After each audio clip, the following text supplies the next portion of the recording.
Welcome to the Non-Essential Podcast. I'm Steve Gibson. I'm Ben Matlock. Yep. I'm, for better or worse, that's who we are. Oh, we're here.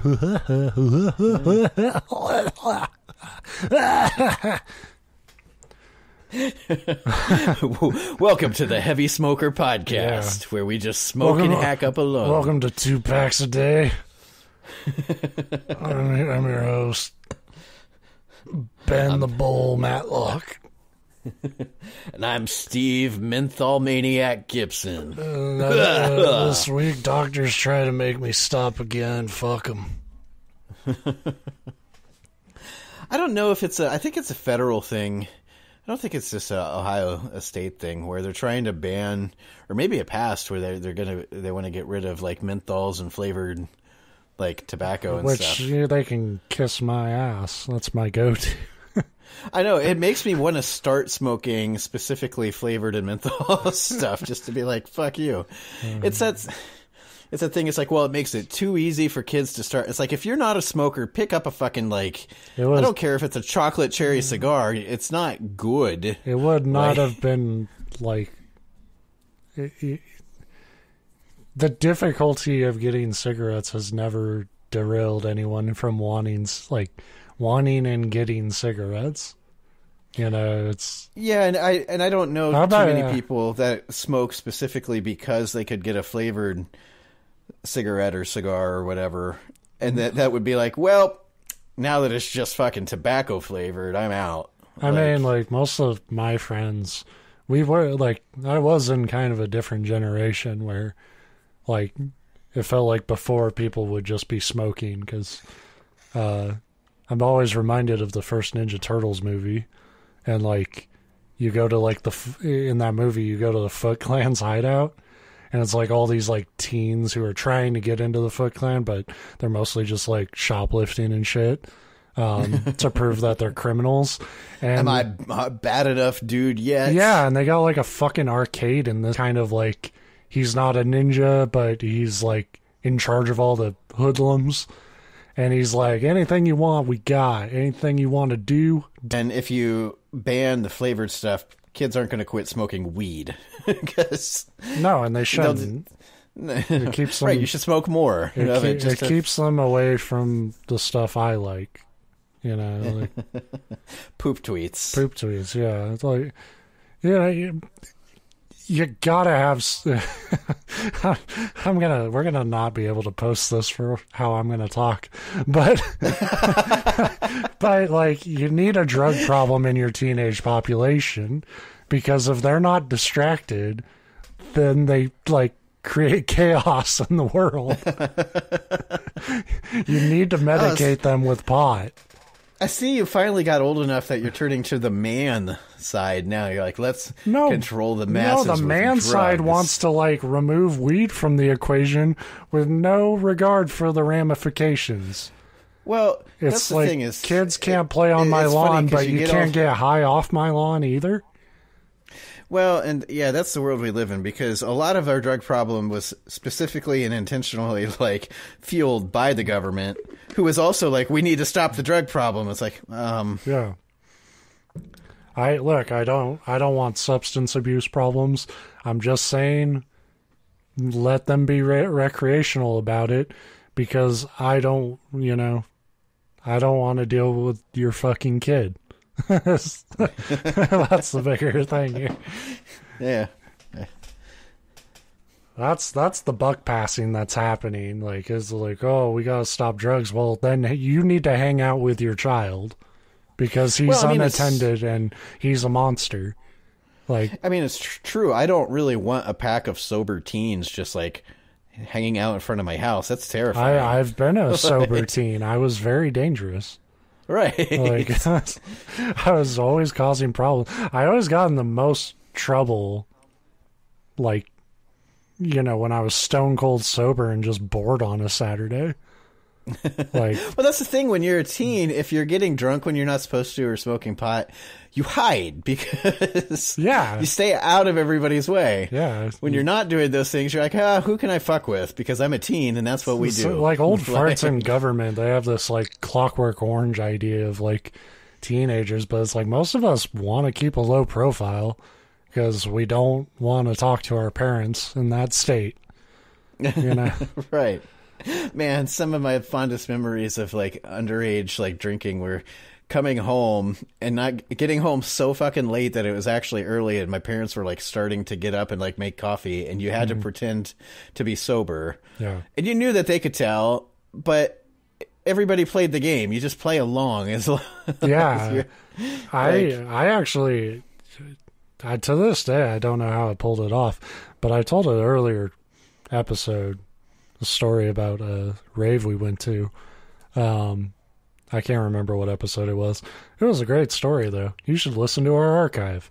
All of them, because we don't know the specific one. But at the end of that story, it was like we had to kill like an entire night. And I got back to my house at like 5 or 6 a.m. And everybody was up, which was not... You're definitely not expecting it. I thought I could get back into my house. Yes. But I came back inside, and like my mom was like, "Oh, you're up. Do you want French toast?" And I was like, "What do you mean up?" Like, and she was like, "Your brother just said that like you were asleep," and I was like, "What the fuck? Did like my brother cover for me? Like, what the fuck is going on?" And I get back up to my room, and I didn't even know this, but this wasn't a planned thing, but somehow my pillows were underneath my blankets in just enough away to look like a body, I guess. And I just happened to have a tape recorder set up on loop with a Rube Goldberg machine. Oh, wait, well, I'm sure that like my mom was like to my brother, like, go see if Ben's awake, and like I could have a sword impaled in me, and Adam, like my brother, would not think too much to investigate. So I'm sure he just like opened the door, saw a lump, and was like, yeah, he's fine. Yeah, like you're either up and moving around or you're asleep. Yeah. Like, yeah, so, and he finds a grisly murder scene in the room and is just like, no, he's still in bed. Yeah, still don't know what the fuck happened there, but I played it off. I was like, yeah, I'm totally awake now.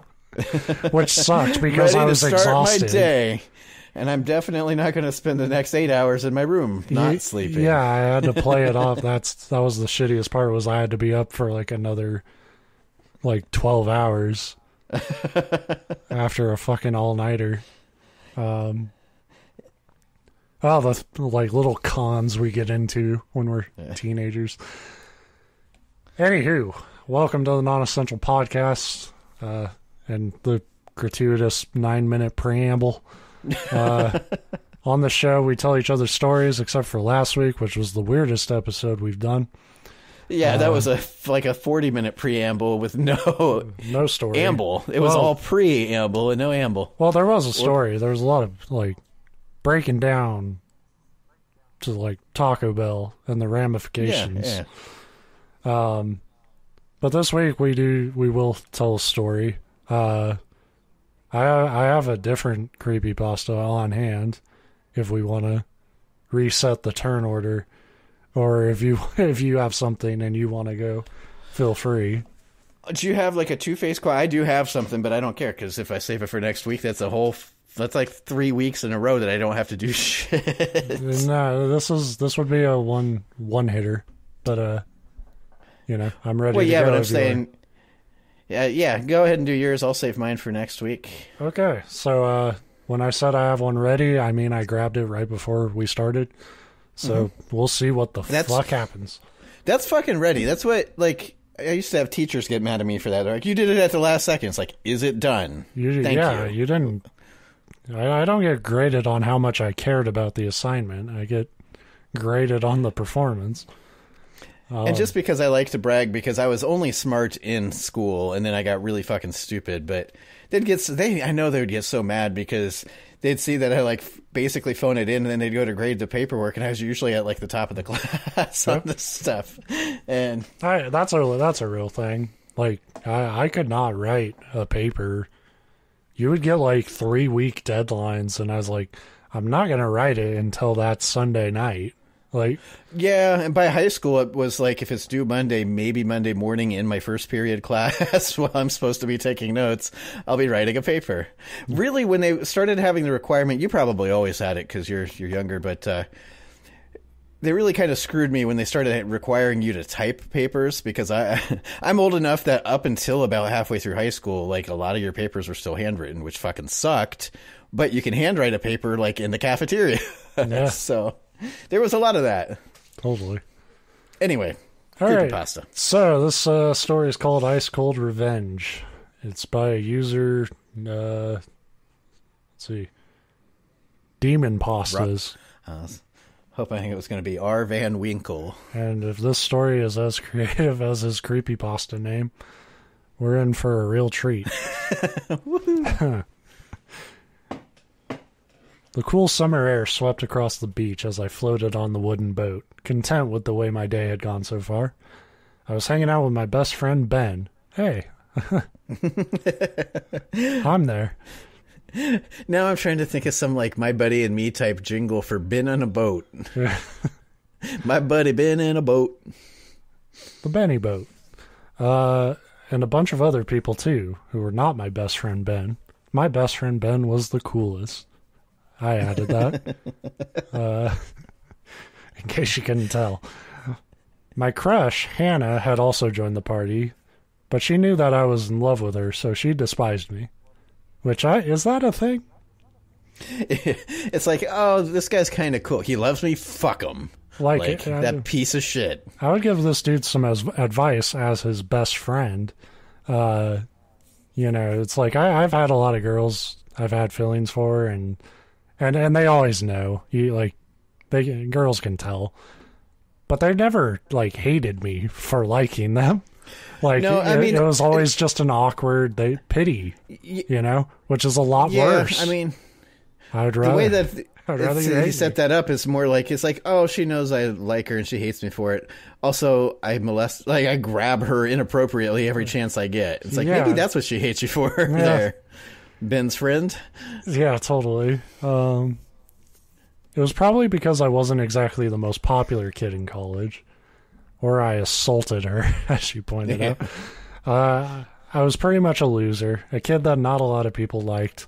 But today I felt like the coolest guy ever, lying in that boat with the rest of the world far away from me. Cool. I'm getting like the top of the world. You know what? I can't give him shit. I get it.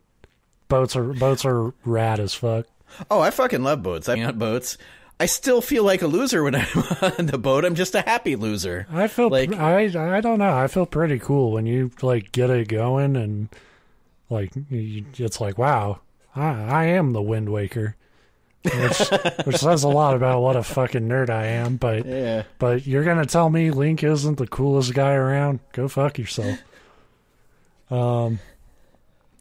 I had been on that boat for about 5 minutes, just eating junk food and occasionally rowing the boat further back to shore, so that's a little less cool. It's not as much adventure if you're just eating, like, Hostess cupcakes. In a rowboat. In a rowboat, yeah. Yeah, I know. I was picturing some, like, yacht or something, because how many fucking people do you have in a boat that you're rowing back to shore? Like, that's a good question. That's true. I'd be like, I'm the most jacked. Why doesn't Hannah dig this? I'm basically a fucking Viking. Yeah. Like, I didn't want to get swept out to the ocean, that's for sure. Ben was barbecuing back at the beach with the rest of the guys. Head chef over here. Whilst I was just chilling out. I like whilst. I was just about to say, again, we're getting a better and better picture of why this Verily, girl doesn't... forsooth, I half doth kick it wicketh.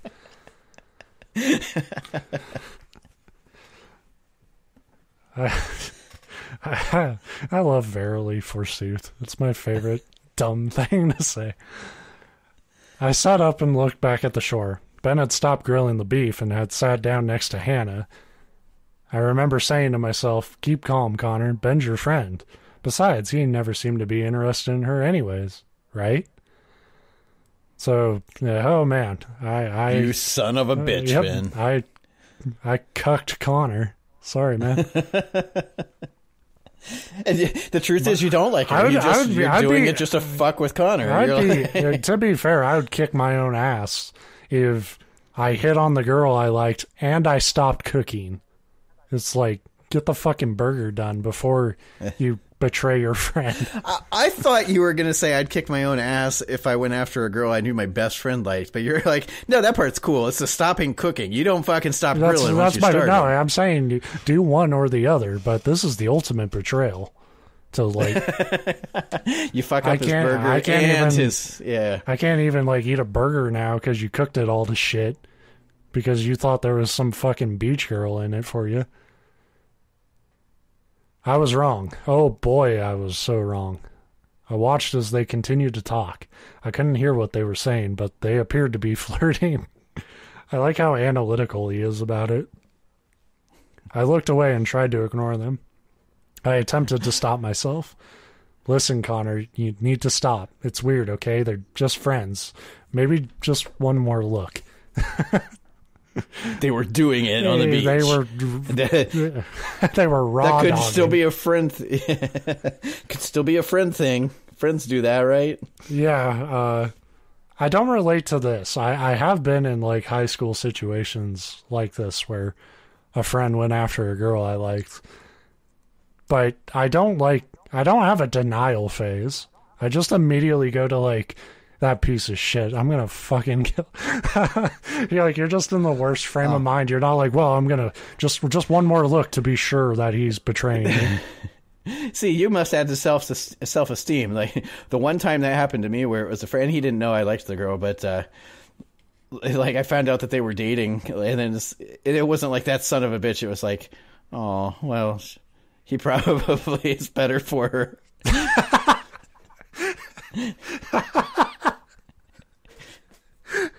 That's the saddest thing.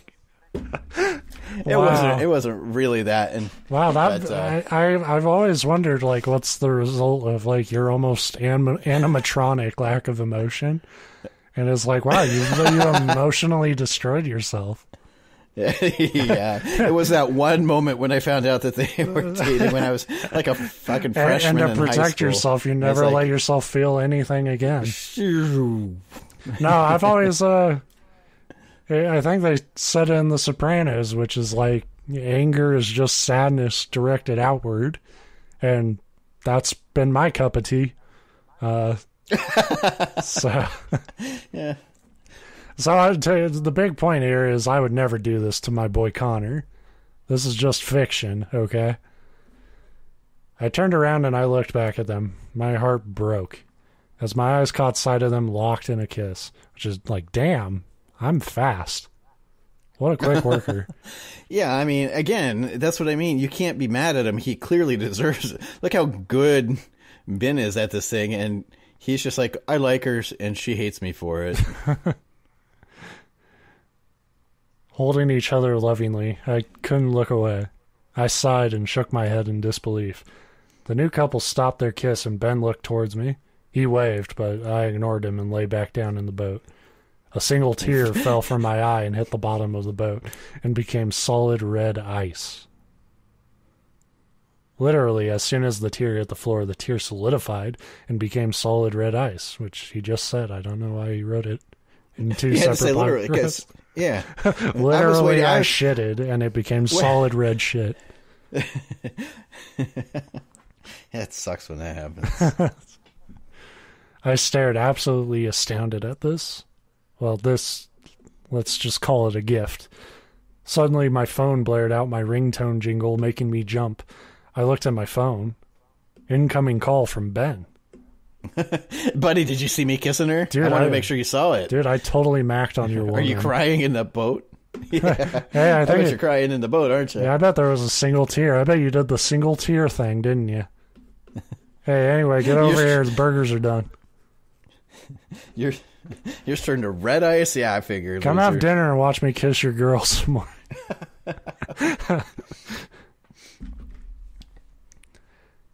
I didn't bother giving it a look at the ice. There were so many questions. How did it become ice? Why was it red? And if it was a tear, then why was it He keeps repeating himself. If it was a tear, then why was it red? Why? Ultimately, the red is the big hang up here. Yeah. Blood red, even. That's when I felt a sudden chill roll underneath my eyes. I looked into the surrounding water and stared in amazement at my reflection. Under my eyes were 2 cuts. Black liquid was streaming from them, nearly staining my skin. The strangest thing was that the stream seemed to completely stop about a centimeter above my lips. This is kind of like this is like if Hideo Kojima got cucked, you know? He would make a game like this.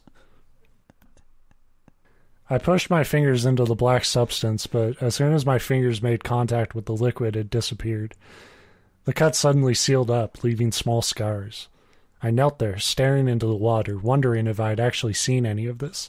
Then the scars opened, the liquid poured out, and a small portion of the water became red ice. My phone went off again. I tutted, knowing it was Ben again, trying to talk to me. Tut, tut, tut.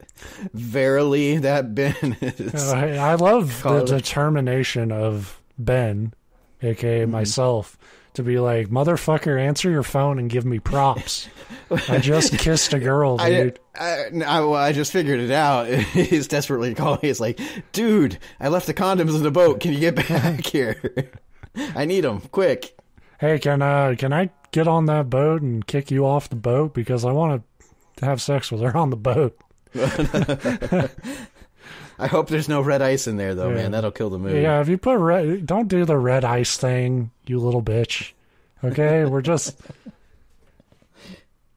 Plenty of fish in the sea without ruining the sex boat.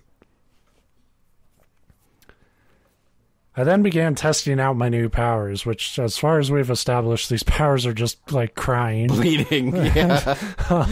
Crying from my cheeks. Testing out my new powers, freezing other objects too, like the other part of the boat. Eventually turning half the boat into a blood-red iceberg. After having the time of my life, I looked at the beach and saw all my friends staring at me. I was like, what's fun about that? Like, wee! I have no idea what's going on. It's like Frozen, but I'm so lonely.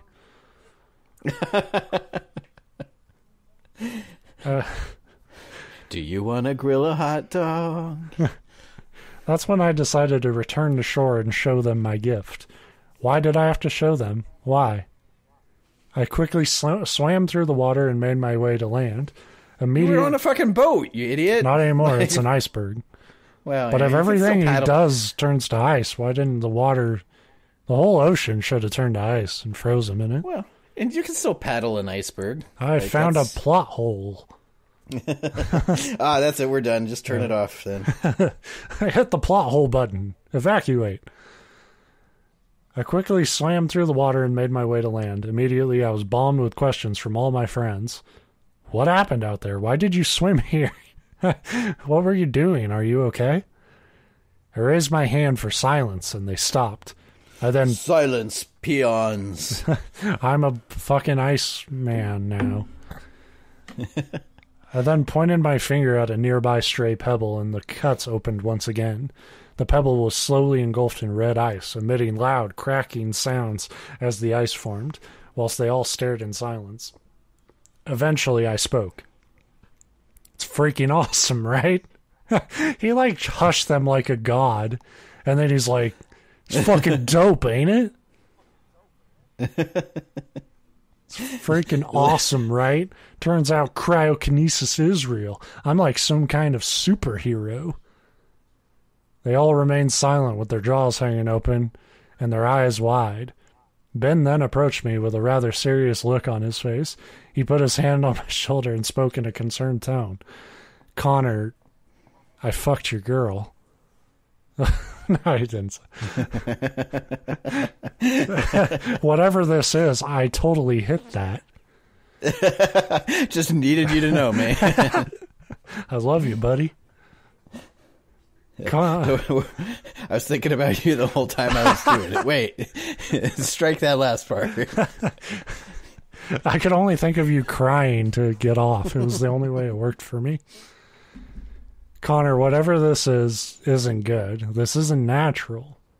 Listen, don't get too excited about this because this will probably be the death of you, me, and the rest of us. I know we're best friends, but I'm afraid of what this will make you become. I really don't think I'm safe around you. I'm sorry, but I need to get away from you. We all need to get away from you. Come to let you know. Here, let me get the paper out of my pocket and carry it with me everywhere.